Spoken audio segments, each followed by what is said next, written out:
sarki sadiya abinda kika yi mana mun ki gani.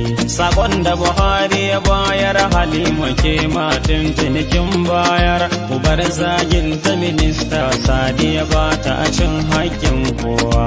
Allah sarki sadiya abinda kika yi mana mun ki gani.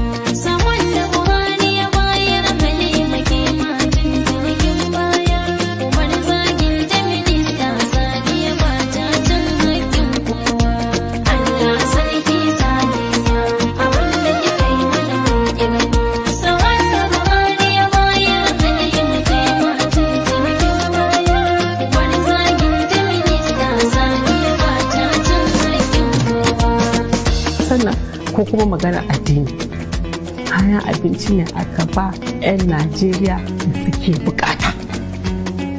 Wannan shi ne abin da zan ce kan maganar kayan abinci. Amma na san mutane na ta cewa mun kai kayan abinci ba mu je muka ba mutane mun ba gwamnati, to wanda ai dole ne gwamnonin nan su suka san mutanensu.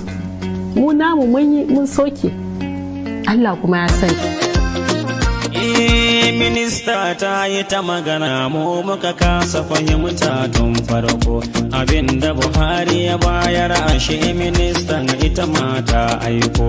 Dukan sassa na jihohi an ka kusata ana ta bolokoko, cewa minista ta rike abinci ta ki ta bai ma talakawa. Allah sarki sadiya abinda kika yi mana mun ki gani. Sakon da Buhari ya bayar Halima ke matan tunikin bayar, ku bar zagin ta minista sadiya ba ta cin haƙƙin kowa. Sadiya ta yi hakuri ta ji kamar ba ta ji ba don hakuri sansa. Wasu na kalamai marasa daɗi har da su zagi wasu batsa. Minista ta rufe kunne babu faɗa ko nunin yasa. Yanzu gashi Allah ya nuna mana wasu ka boye talakawa. Allah sarki sadiya abinda kika yi mana mun ki gani. Sakon da Buhari ya bayar Halima ke matan tunikin bayar, ku bar zagin ta minista sadiya ba ta cin haƙƙin kowa. Sadiya in ba a yarda da ke ba za a baki minista ba, tunda masu tantancewa suka ce kin kai ai miki ba wai ba. Kika shiga ofis tun kafin zuwan ma wannan annoba ta coronavirus, kin yi abubuwa don kishin talakawa.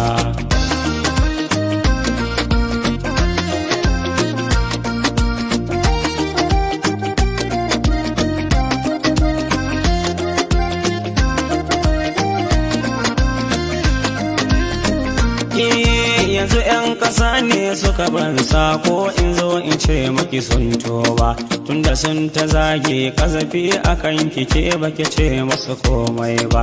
Yanzu gashi kowa ya sha kunya tun da wuri ba nisa ba, ashe rana ba ta karya yau gashi ta nuna ma kowa. Allah sarki sadiya abinda kika yi mana mun ki gani. Sakon da Buhari ya bayar Halima ke matan tunikin bayar, ku bar zagin ta minista sadiya ba ta cin haƙƙin. Mamakin jidan Allah ya be mu kare ki be halin mu ki hakuri, tun da ke halin ki na jin kai ne kan mukin yakin kudiri. Karshe muka yaka yanzu mun gane da abin yayi tsamari, mun gamsu Sadiya Faruk mata ce mai kishin talakawa. Allah sarki sadiya abinda kika yi mana mun ki gani. Sakon da Buhari ya bayar Halima ke matan tunikin bayar, ku bar zagin ta minista sadiya ba ta cin haƙƙin kowa. Sani Sadiya mai son al'umma kin cira sama kololo. Hausawa suka ce kyakkyawan mutum a kira shi abun kallo. Yanzu mun fahimta kin yi fice ke kaɗai kika yi mana ɗai tilo. Rabbana ya kara kusanta mu da ke magunnin talakawa. Allah sarki sadiya abinda kika yi mana mun ki gani. Sakon da Buhari ya bayar Halima ke matan tunikin bayar, ku bar zagin ta minista sadiya ba ta cin haƙƙin kowa. sarki Allahu muna roƙo ka kara tsare mana Sa'adiya. Sannu mai tagwayen suna kin cika ya bai tarbiyya. Ministan agaji sannu Dawisu mai adan kaya. Da ke da Buhari muna gode muku kurge talakawa. Allah sarki sa